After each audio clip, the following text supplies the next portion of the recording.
ፕሬዚዳንት ዶናልድ ትራምፕ ኢራንን ሳይደበድቡ አደሩ። የኢራን መደብደቢያ ቀን ለጊዜው ተራዘመ። አሜሪካና ኢራን ለጊዜውም ቢሆን ተኩስ አቁም አሰሩ። የዓለም ሁለንተና የንግድ እንቅስቃሴን አንቆ የያዘው የሆርሙዝ ሰርጥም ዳግም ሊከፈት ነው።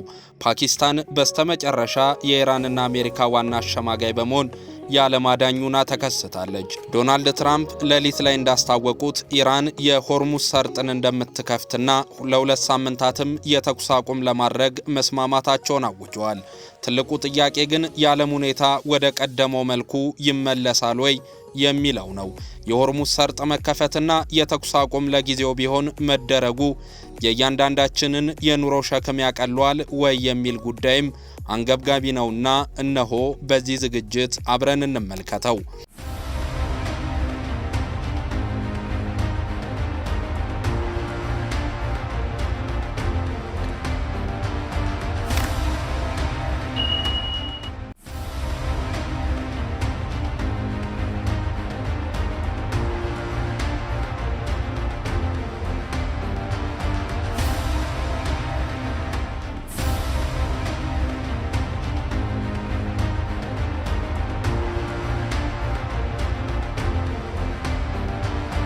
የአሜሪካው ፕሬዚዳንት ዶናልድ ትራምፕ እንደ ሰሞነኛ ዛቻቸው ኢራንን በኒኩለር ቦምብ ሁሉ የሚያጠፏት ነበር የሚመስሉት።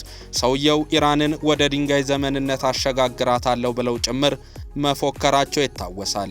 የኢራንን ውሃ ማጣሪያዎችን፣ ድልድዮችን፣ የነዳጅን ጋዝ አውታሮችን፣ ቁልፍ ወታደራዊ ኢላማዎች የምናወድምበት ቀን ደርሷል ብለው ማክሰኞ ዕለት ጠዋት መግለጫ ሲሰጡ ኢራን ተርፋ የምታደር አይመስልም ነበር። ዶናልድ ትራምፕ ለኢራን ሆርሙዝን ካልከፈተች ከባድ ድብደባ እንደሚደርስባት ያስቀመጡት ቀነ ገደብ ደርሷል ተብሎ በሚፈራበት ማክሰኞ ዕለት ግን ፓኪስታን ከመጋረጃ በስተጀርባ ስታደራድራቸው እንደቆየችም ተነግሯል። ትራምፕ ብዙ የሚያወሩና የሚለፈልፉ ሰው ቢሆኑም ነገር ግን ፉከራ ብቻ እንዳልሆኑ በተደጋጋሚ አሳይቷል። ባለፈው ዓመት ሰኔ ወር ላይ ከኢራን ጋር በተደረገው ውጊያም የኢራን የኒኩለር ጣቢያዎችን በመደብደብ ለቃላቸው ታማኝ መሆናቸውን አሳይተዋል። የቬንዙዌላው ኒኮላስ ማዱሮን ስልጣን ለቀህና አገር ጥለ ጥፋ ብለው ማስጠንቀቂያ በሰጡ በጥቂት ቀናት ልዩነት ቬንዙዌላ ላይ ዘመቻ በመክፈት ማዱሮን አግተው ወስደዋል። የየመን ሁቲ አማጽያን በቀይ ባህር የባቤል መንደብ መተላለፊያን ማጥቃት ካላቆማችሁ አለቃችሁም እንዳሉት ሁሉ ትልልቅ መርከቦችን ወደ የመን ጠረፍ አስጠግተው ሁቲዎችን በአየርና በሚሳኤል አስደብድበዋል። ስለዚህ ዶናልድ ትራምፕ ፉከራና ቀረርቶ ቢያበዙም ጉረኛና ወረኛ ተብለው በንቀት የሚታለፉ መሪ ግን አይደሉም። ዶናልድ ትራምፕ ወደ ስልጣን በመጡ ገና 2 ዓመት ሳይሞላቸው መላው ዓለምን የነቀነቁና ያተረማመሱ ነገሮችን አድርገዋል። በዚህ የተነሳም መከረኛዋ ኢራንን ከምድረ ገጽ ሊያጠፏት ይችላሉ የሚለው ስጋት ከስጋትም በላይ ነበር።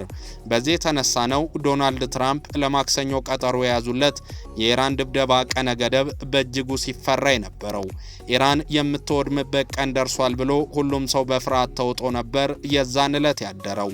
ይሁንና በስተመጨረሻ ነገሩ ሁሉ በ2 ሳምንት ተኩስ አቁም ተደምድሟል። ከፓኪስታን ጠቅላይ ሚኒስትር ሻባዝ ሸሪፍና ከፊልድ ማርሻሉ አሊም ሙኒር ጋር ተነጋግረናል። ኢራንን እንዳልደበድባት ጠይቀውኛል። በምትኩ ደግሞ ኢራን ሆርሙዝን በአስቸኳይ ሙሉ ለሙሉ ክፍት እንደምታደርግ ተስማምታለች።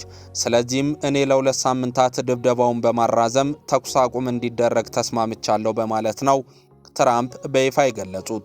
የዶናልድ ትራምፕን ይፋዊ መግለጫ ተከትሎ ደግሞ የኢራን የውጭ ጉዳይ ሚኒስትር አባስ አራጋቺ ለጊዜው የተኩስ አቁም ስምምነት መደረጉን አረጋግጧል። ፓኪስታንን ለድርድሩ ያመሰገኑት አራጋቺ የሆርሙዝ ሰርጥን በድጋሚ እንደሚከፈትና የኢራን ጦርም የቴክኒክ እገዛ እንደሚያደርግ አረጋግጧል። ድጋሚ ጫፋችንን ከነኩን ግን የኢራን ኃይል ሰራዊት በድጋሚ እርምጃ መውሰዱን ይቀጥላል በማለትም አስጠንቅቋል።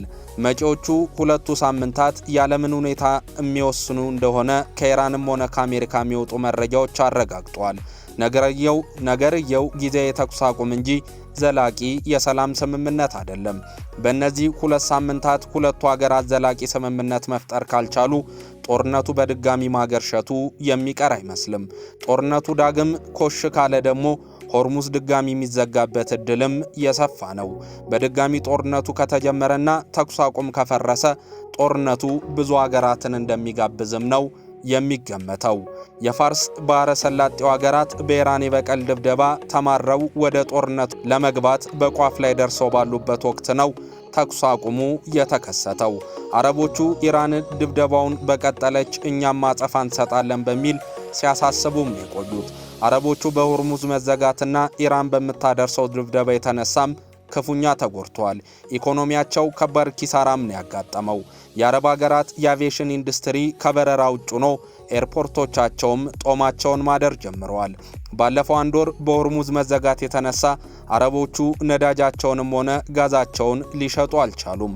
ባለፈው አንድ ወር አረቦቹ የማዳበሪያ ምርታቸውን ለዓለም ማቅረብም አልቻሉም።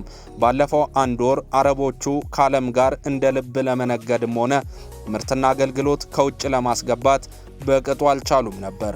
የባህር በሮቻቸውና ወደቦቻቸው ጸጥ ረጭ ብለው ቱሪስት የሚፈስባቸው ከተማዎቻቸውም ኦና ሆነው ነው የሰነበቱት። ይህ ሁሉ ደግሞ በኢራን መዘዝ ነው ደረሰብን የሚሉት። የአሁኑ ተኩስ አቁም አረቦቹን ወደ ጦርነት እንዳይገቡና ከአሜሪካ ጋር ቆመው ኢራን ላይ ጦር እንዳይሰብቁ የገታም ነው ይባላል። ከዚህ በኋላ በአንዳች ምክንያት ጊዜያዊ ተኩስ አቁም ከፈረሰና ዳግም ጦርነቱ ከተጀመረ ግን አረቦቹ ዝም ብለው ተቀምጠው በኢራን ሚሳኤልና ድሮን እየተቀጠቀጡ መኖር ይመርጣሉ ብሎ መገመት የዋህነት ነው። አረቦቹ ከዚህ በኋላ ዳግም የጎርፍ አደጋም አስተናግደዋል። ዘንድሮ ባልተጠበቀው ሁኔታ የተባበሩት አረብ ኤምሬትና ኦማንን የመሳሰሉ ሀገራት ከባድ ዝናብ ተከስቶባቸው በጎርፍ ሲጥለቀለቁም ታይተዋል። ተኩስ አቁሙ ለአረቦቹ ወይም ለእስራኤል እና ለአሜሪካ ብቻ ሳይሆን ለኢራንም ትልቅ ፋታ የምታገኝበት ትልቅ እድል ይዞ የመጣም አጋጣሚ ነው።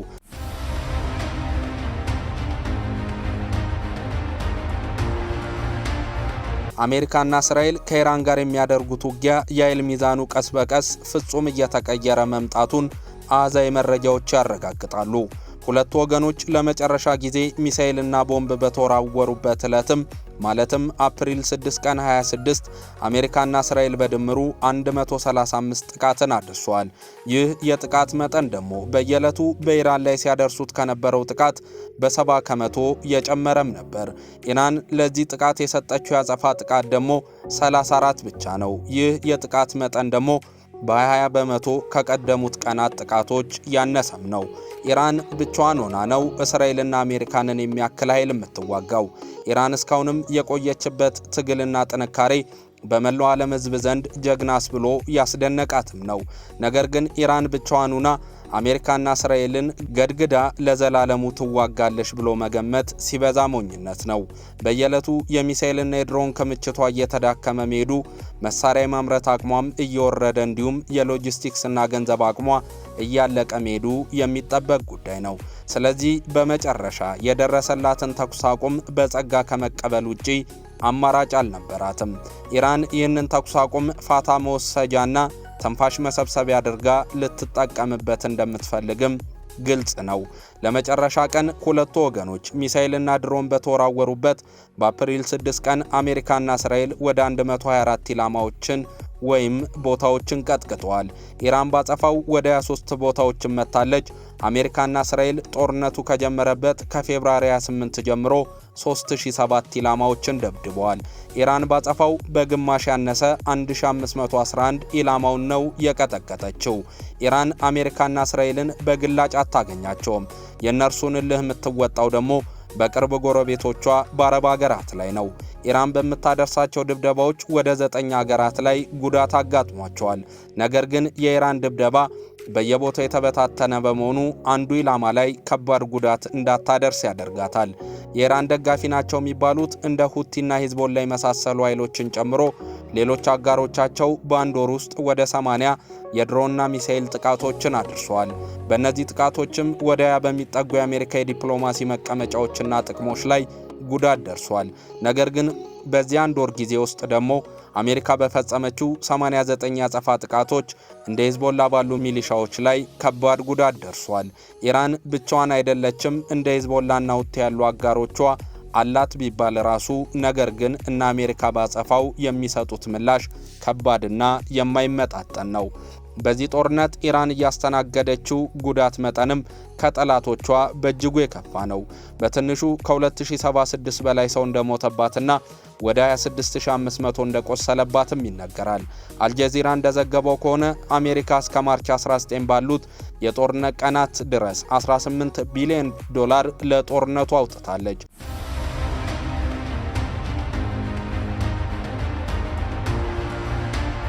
የአሜሪካ መንግስት በጊዜው ወደ 200 ቢሊዮን ዶላር ተጨማሪ በጀት ጥያቄን ለኮንግረሱ አቅርቦም ነበር።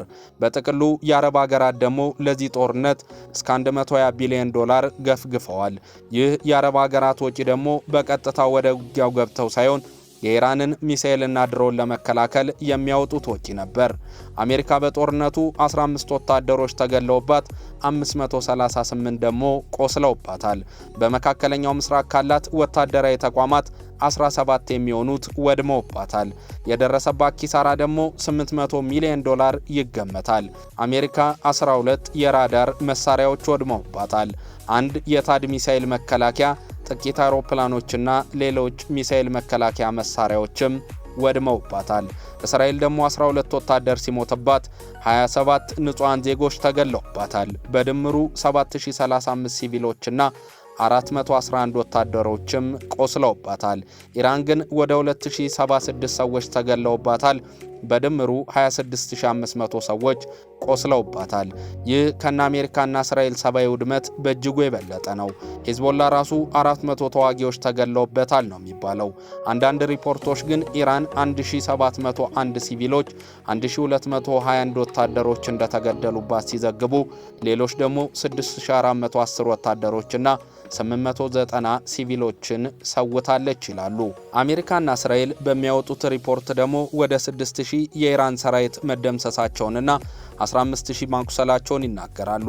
ወደ 190 የባለስቲክስ ሚሳኤል መተኮሻ፣ ወደ 150 የባህር ኃይል መርከብ ጀልባ መደምሰሳቸውን እንዲሁም ከ1000 በላይ የሂዝቦላ ተዋጊና ከ85 በላይ ሌሎች ሚሊሻዎች መገደላቸውንም ሲናገሩ ይደመጣል። የኢራን መንግስት ከባድ በትር ነው ያረፈበት። አያቶላ አሊ ኻሜኒን ጨምሮ ከ50 በላይ ቁልፍ ወታደራዊና የመንግስት የሥራ ኃላፊዎችም ተሰውተውበታል። ከጦርነቱ በፊት በህዝባዊ ተቃውሞና በዋጋ ንረት ሲንገዳገድ የቆየውን የኢራን መንግስት በከፋ ሰዓት ነው እና አሜሪካና እስራኤል የዘመቱበት። ይሁን እንጂ አምባገነንና ጨፍጫፊ ስርዓት ነው የሚባለው የኢራን መንግስት እና አሜሪካ አንገዳገዱት እንጂ ገዝግዘው አልጣሉትም። የኢራን መንግስት ጨርሶ እንዳይወድቅ ደግሞ ራሳቸው የኢራን ዜጎች ሰማዕት ለመሆን መቁረጣቸው ያስገርማል። ትራምፕ ኢራንን አጠፋታለሁ ብለው ያስቀመጡት ቀነ ገደብ ባለቀበት ማክሰኞ ዕለት እኛን ግደሉን እንጂ ሀገራችንን አታጠፉም ብለው የኢራን ዜጎች ለመስዋዕትነት በኢራን አደባባዮች ግልብጥ ብለው ሲወጡም ታዩ። ኢራናውያን ምን አይነት ህዝቦች ናቸው በሚያስብል ሁኔታ ድልድዮችና መሰረተ ልማቶች ፊት ለፊት ተሰልፈው ኢራንን አትንኳት ብለው ለመስዋዕትነት ራሳቸውን አዘጋጁ። ይህ ወደ 40 ቀናት ባስቆጠረው ጦርነት የታየም አስደናቂ ክስተት ነበር።